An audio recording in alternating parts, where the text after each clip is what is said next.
When my children heard I was dying, they didn't rush to my side in grief. They came with calculators ready to divide my legacy before I was even gone. But what they didn't know, I wasn't dying at all. This wasn't my farewell, it was my final test. And by the time they realized the truth, it would already be too late.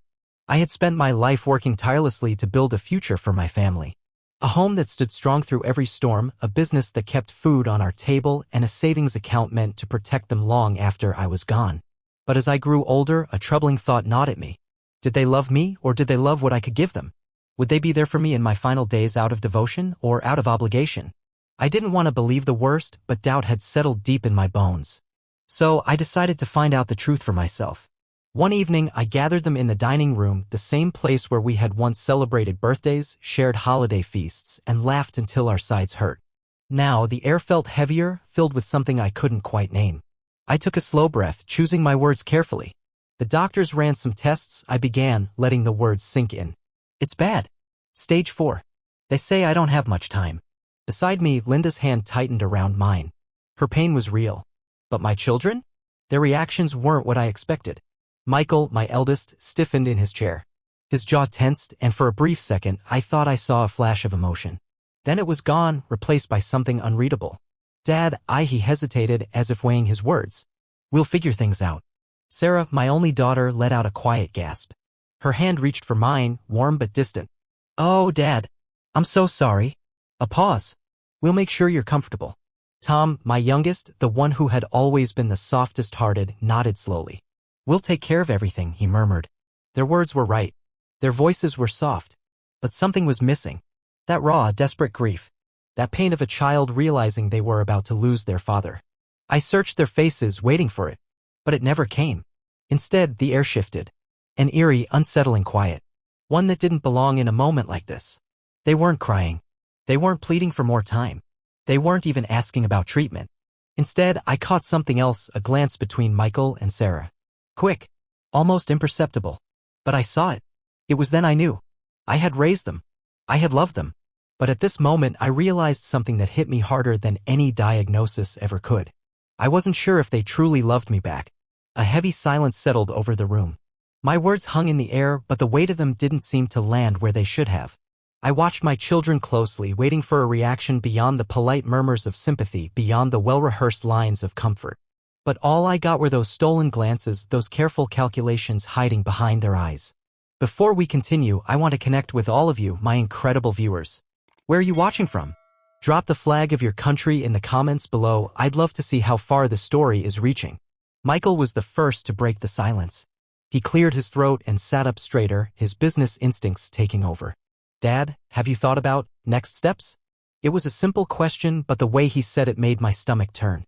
He wasn't asking about treatment. He wasn't wondering if there was hope. No, what he meant was, have you planned what happens when you're gone? Sarah let out a careful sigh, tucking a strand of hair behind her ear.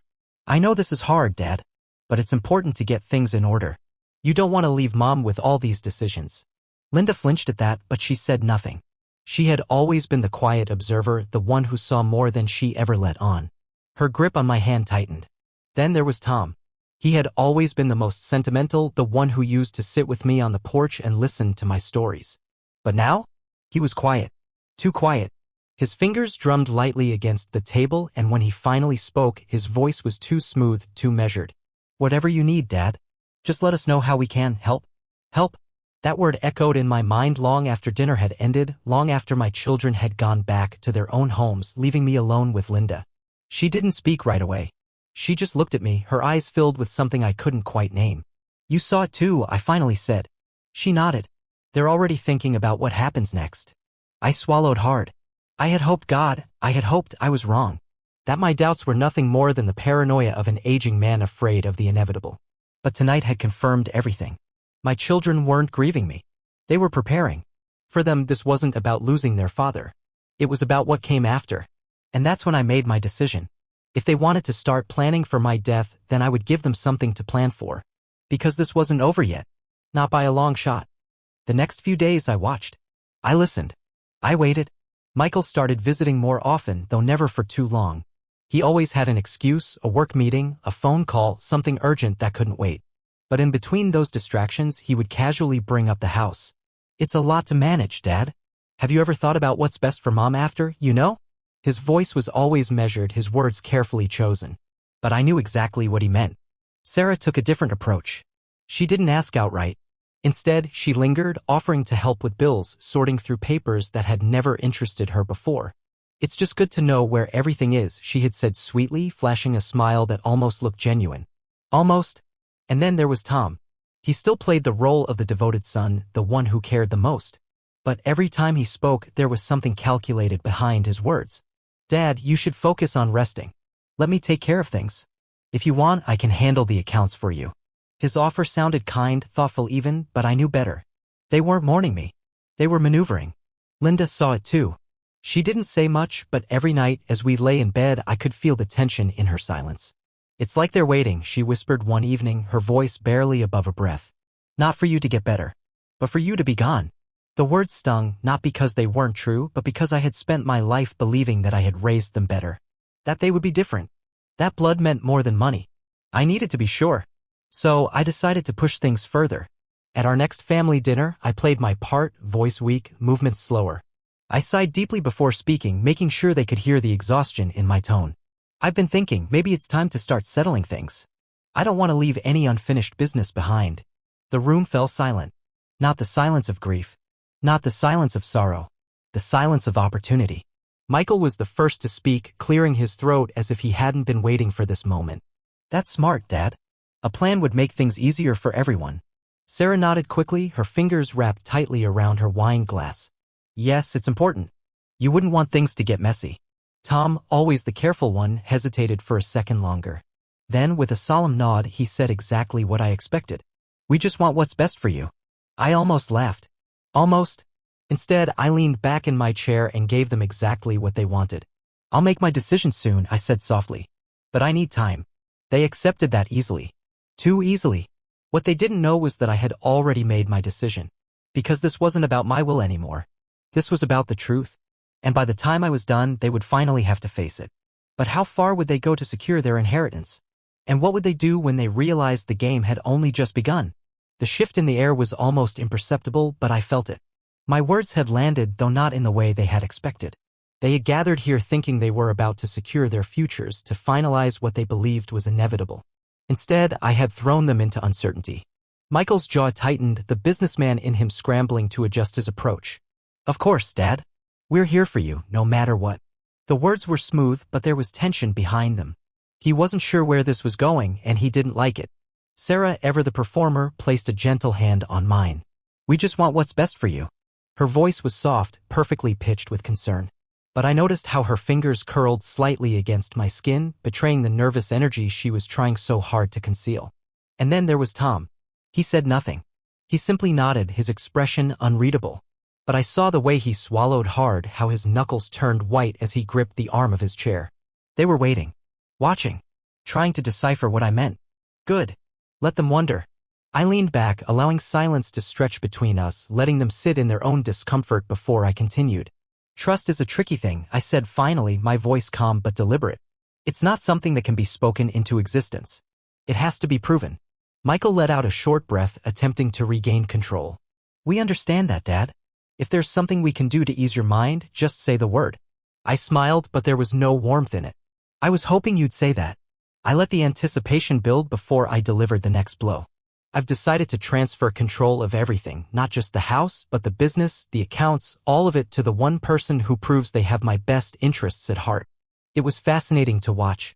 The way their eyes widened, how they barely managed to keep their faces composed. Michael was the first to recover, flashing his signature confident smile. That makes perfect sense. You need someone responsible handling things. Sarah jumped in quickly. Yes. You don't need to worry about a thing, Dad. Whatever you need, I'll make sure it's taken care of. Tom remained silent, his gaze flicking between his siblings, calculating. I let their reactions play out before standing slowly, pressing my hands against the desk. There's just one thing. All three pairs of eyes snapped to mine. I let a slow, measured breath fill the space between us before I dropped the final piece into place. This isn't about words. It's about actions. Over the next few weeks, I'll be watching. And by the end of it, I'll know exactly who I can trust. Silence. A beat too long. Then, the subtle shifts, the stiffening shoulders, the barely masked glances exchanged between them, the wheels turning behind their eyes. They had thought they were here to claim their rewards. Instead, they had just been put to the ultimate test. And the question now wasn't who would win. It was who would break first. When I announced my test, I had hoped, just for a moment, that my children would change. That at least one of them would look at me as a father in need of love, rather than a dwindling asset waiting to be divided. But I was wrong. The very next day, Michael arrived with a folder in his hand, his tone smooth, calculated. "Dad, I think the best thing would be to set up a financial trust, managed by someone experienced. Someone who can make sure your money isn't wasted." Someone. He meant himself. I nodded slowly, letting him believe I was considering it.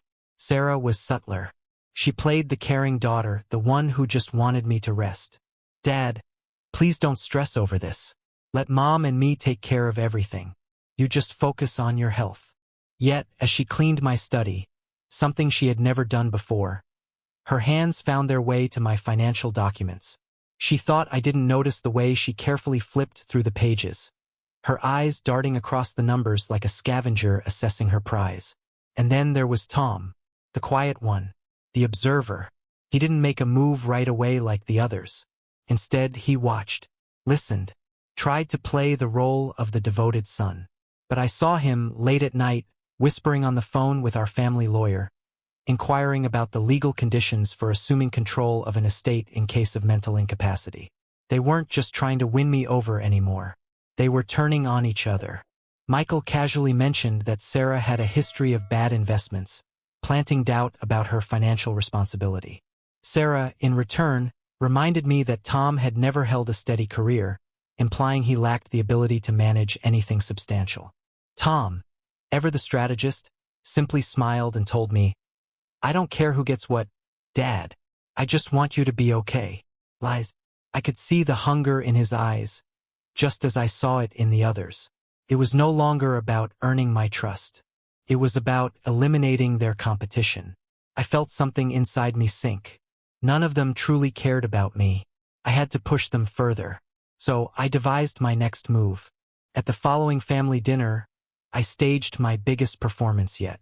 A sudden coughing fit. A gasp for air. A trickle of blood on my napkin. Linda screamed. My children rushed forward in panic. "Dad, are you okay?" But when I looked into their eyes, I didn't see the fear of losing a father. I saw panic, the kind that comes from realizing they might lose everything before they can claim it. They truly believed I was slipping away, and I was going to let them believe it, because the real test had only just begun. The moment the blood hit my napkin, the room shifted. It was subtle, just a flicker in their eyes, a tightening of their shoulders, but I saw it. Fear. Not of losing me. No, that was never their concern. They were afraid of running out of time. Linda clutched my arm, genuine worry laced in her voice. "John, we need to get you to a doctor." But it wasn't Linda I was watching. It was them. Michael had already straightened up, wiping his mouth with a napkin as if composing himself. "Dad, if your health is declining this fast, we should really finalize things. The stress isn't good for you." Sarah chimed in next, her voice dripping with forced reassurance. "Yes, we just want to make sure everything is in place so Mom doesn't have to deal with any confusion." Tom, always the careful one, remained silent.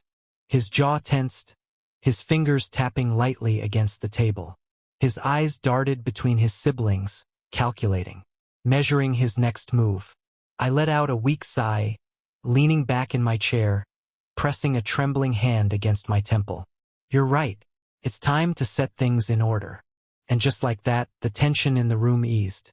Not because they were relieved for me, but because they thought their waiting game was finally over. I gave them what they wanted, at least for now. Over the next few days, I allowed the illusion of my declining health to settle in. I moved slower. My hands trembled when I picked up my coffee. I let Linda fuss over me, let the color drain from my face as I refused to eat much at dinner. And my children, they started circling. Michael spent more time on the phone, making quiet inquiries about estate laws. Sarah took over the household finances without being asked, ensuring that she knew exactly where every dollar was.